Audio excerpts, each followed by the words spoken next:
The box Colin gripped under one arm was practically disintegrating under the torrential downpour. He picked up his feet and sprinted faster, hoping the cardboard wouldn't completely fall apart by the time he got to the door.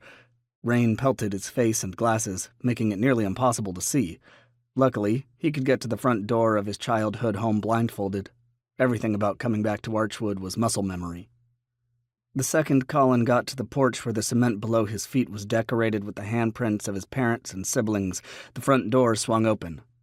"Colin!" his younger sister, Pearl, squealed and stepped to the side to let him in. "Hi," Colin replied as he quickly entered the house and skirted past her. He realized a second too late that the lack of enthusiasm in his response was probably rude given that he hadn't seen the majority of his family in 8 months and, before that, only sporadically during the last 4.5 years. He quickly shot back an "I missed you" to make up for it as he sprinted up the stairs. And he did miss her, truly. But the wet box in his hands was about to burst out the bottom, and the feeling of his wet clothes chafing against his skin was about to make him lose his mind. Running had been a part of Colin's morning routine since his freshman year of college, and it came in handy as he just made it into his bedroom before the contents spilled out the bottom and the box was no longer a box, but a wet, sopping hunk of cardboard in his hands.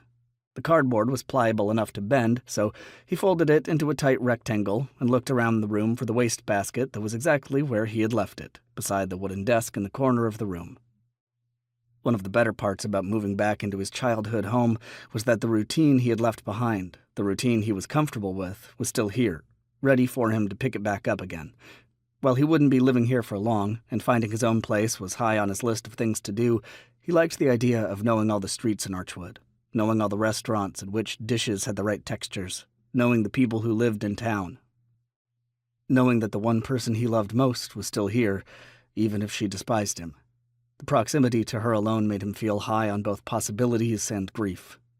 Once the cardboard was disposed of, Colin quickly moved back over to the random assortment of his belongings piled on the bed and sifted through them until he found what he was looking for. He turned over the sealed bag in his hands, looking down at the several sheets of paper scrawled with his and another, more bubbly handwriting.